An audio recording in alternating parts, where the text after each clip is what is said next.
Hello aspirants, welcome to my YouTube channel Surjit SPS. तो guys, आज के इस वीडियो में हम बात करेंगे एनटीटी भर्ती के बारे में। और जैसा कि आप देख पा रहे हैं कि एनटीटी भर्ती के रिगार्डिंग मैंने थंबनेल भी लगाया हुआ है।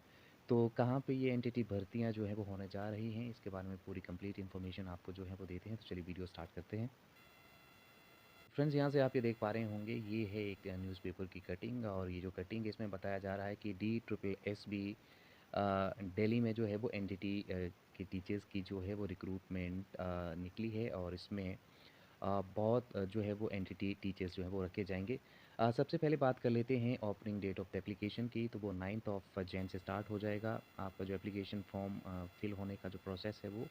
उसके बाद closing of the date of application की बात करें तो वो है 7 ऑफ फेब। ठीक है, 7 ऑफ फेब को जो है वो एप्लीकेशंस जो है वो फिल करना क्लोज हो जाएंगे। इसके अलावा यदि हम बात करें तो दिल्ली में जो है वो असिस्टेंट टीचर नर्सरी की पोस्ट कोड 817/23, ये यहाँ पे नर्सरी टीचर का एक पोस्ट कोड है। और दिल्ली में जो एनटीटी टीचर्स जो है उनको असिस्टेंट टीचर जो है वो कहा जाता है नर्सरी में। ये भी आप लोग जो है वो ध्यान रखेंगे। इसके अलावा यदि हम बात करें तो कहाँ कितनी-कितनी वैकेंसीज़ है, इस बारे में आप ये देख पा रहे होंगे। नेम ऑफ डिपार्टमेंट की बात करें तो म्युनिसिपल कॉर्पोरेशंस ऑफ दिल्ली है, डायरेक्टरेट ऑफ एजुकेशन है, न्यू दिल्ली म्युनिसिपल काउंसिल है। तो 3 इम्पॉर्टेंट डिपार्टमेंट्स में जो है वो आप यहाँ से देख पा रहे होंगे कि एनटीटी टीचर्स की जो है रिक्रूटमेंट होगी। और ग्रेड बेस भी आप जो है वो साथ ही साथ देख पा रहे होंगे। ठीक है, असिस्टेंट टीचर नर्सरी फीमेल रखे जाएंगे म्युनिसिपल कॉर्पोरेशन ऑफ दिल्ली में। ठीक है, जो यहाँ से आप ये देख पा रहे होंगे। वैकेंसीज़ की बात करें तो वैकेंसीज़ बहुत ज़बरदस्त हैं। आपसे पहले जितने भी, जैसे हिमाचल की बात करें, अदर स्टेट्स की बात करें, ठीक है, जो छोटे स्मॉलर स्टेट्स होते हैं वहाँ पे कंपैरेटिवली वैकेंसी जो है वो कम ही आती हैं। तो यहाँ से आप ये देख पा रहे होंगे 512 अनरिजर्व्ड में है। ओबीसी की बात करें तो 341 है, एससी की बात करें तो 188 है, एसटी की बात करें तो 94 हैं, ईडब्ल्यूएस की बात करें 126 हैं। और टोटल मिला के जो है वो 1261 है। ठीक है, इसके अलावा जो फिजिकली चैलेंज जो लोग होते हैं उनको भी ऐड यहाँ पे किया गया है। वो 56 उनकी जो है वो वैकेंसीज यहाँ पे इंक्लूड हैं। इसके अलावा हम बात करें तो कुल मिला के आप ये देख ही सकते हैं, अनरिजर्व में 614 है, ओबीसी में 377 है, एससी में 198 है, एसटी में 115 है, ईडब्ल्यूएस में 151 है। और टोटल जो है वो 1455 जो वैकेंसीज़ हैं वो इस बार जो है वो भरी जाएँगी। ठीक है, और जैन से ये एग्ज़ाम भरने का जो प्रोसेस है वो स्टार्ट हो जाएगा। तो 1455 वैकेंसीज़ जो हैं, आप ये कह सकते हैं कि वो निकली हुई हैं जिस पे एग्ज़ाम जो है वो भरा जाएगा। अब जल्द से जल्द आपको जो है अपनी तैयारियाँ स्टार्ट कर देनी चाहिए। अब कुछ एक इम्पॉर्टेंट क्वालिफ़िकेशंस क्राइटेरिया मैं आपको बता देता हूँ। सबसे पहले तो आपके पास +2 होना चाहिए, मिनिमम 45% मार्क्स के साथ। अ, या 45 से अबव आपका जो है 50% इसमें होना चाहिए एग्ज़ैक्टली। और इसके साथ-साथ आपका जो है वो डिप्लोमा जो है वो 2 साल का रहना चाहिए। यदि 2 साल का आपका डिप्लोमा नहीं है तो फिर आप जो है वो अप्लाई नहीं कर पाएँगे इसके लिए। ठीक है, तो पहली बड़ी कंडीशन यही है कि आपका जो डिप्लोमा है that should be of 2 years. ठीक है, 2 इयर्स का आपका जो है वो एनटीटी का डिप्लोमा, या फिर आपकी जो है वो बीएड होनी चाहिए नर्सरी में। ठीक है, ये कंडीशन है यहाँ पे।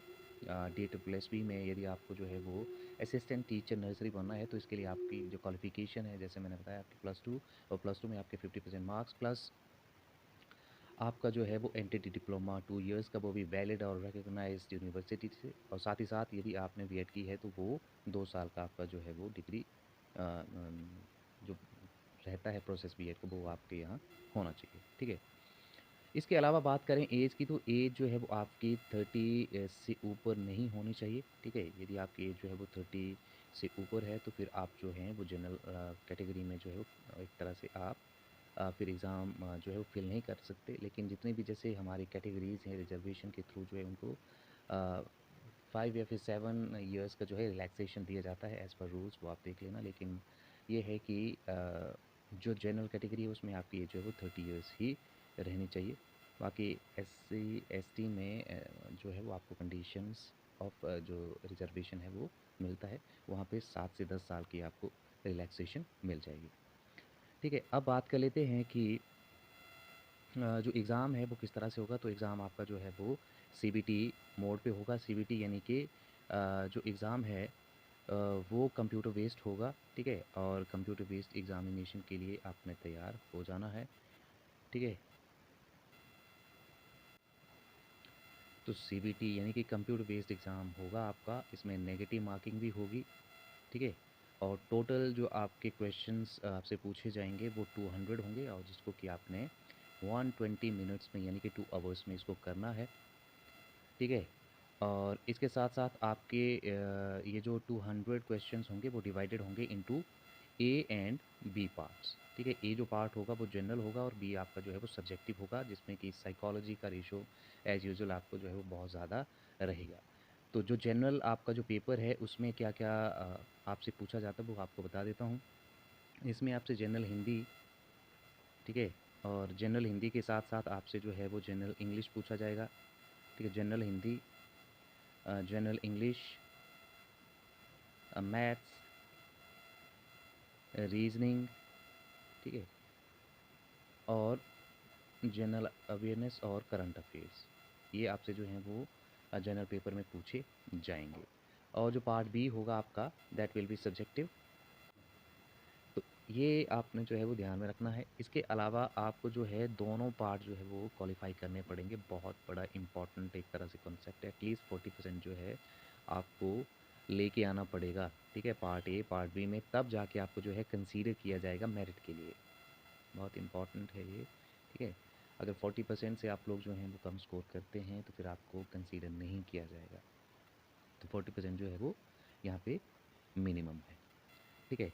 इसके लिए आप जो हैं वो तैयारियाँ बिल्कुल स्टार्ट कर दीजिए अभी से। और अभी ऑफिशियल नोटिफिकेशन नहीं आया है, तो एग्जैक्ट जो सिलेबस है सब्जेक्ट का वो लाइन टू लाइन में अभी नहीं बता सकता, लेकिन ये है कि साइकोलॉजी का रेशो इसमें काफ़ी ज़्यादा रहेगा, ठीक है। तो करंट अफेयर्स की भी आप लोग स्टडी कर दीजिए स्टार्ट, और इंग्लिश की भी, हिंदी की भी, रीजनिंग, मैथमेटिक्स, ठीक है। तो इस तरह से आप लोग पढ़ते रहें।